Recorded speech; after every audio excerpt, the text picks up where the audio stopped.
इब्तिदा है रब्बे जलील दे बरकत नाम तू जेड़ा दिलां दे भेद खूब जानदा है। वेखण वालियां अखां सुनण वाले कन्नों तुहानूं शफकत बारी मैं सदके मैं वारी दा सलाम पहुंचे। मेरे चैनल नूं वेखण सुनण लाइक ते सबसक्राइब करन वाले सारे मेरे भरावां नूं खुश आमदीद अजीज़ा ने मन।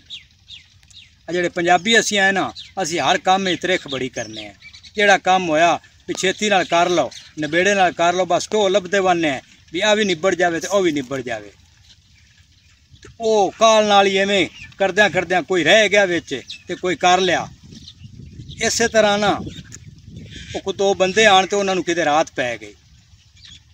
जिसले रात पै गई ना तो जेड़े पिंड रात पई उनके कोलू लगदा स्टेशन गड्डी का।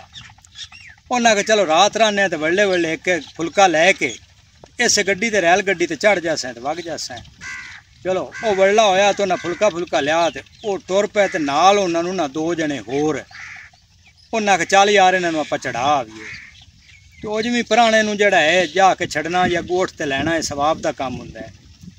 वो जिले उन्होंने चढ़ावन गए तो अगर गए तो रैल गड्डी उस वक्त आ कोले तो चलदियां आन बक बक करके।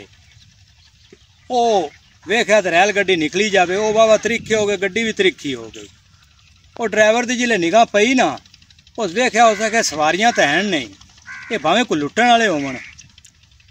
उन्हें गड्डी बजा लई। जिसले गड्डी बजा लई ना वो भी मगरू बज पे चारे। वो बजद्या बजद्या को दो का हथ पिया, उन्होंने गड्डी भी बज पई तो दो का हथ पिया तो चढ़ गए।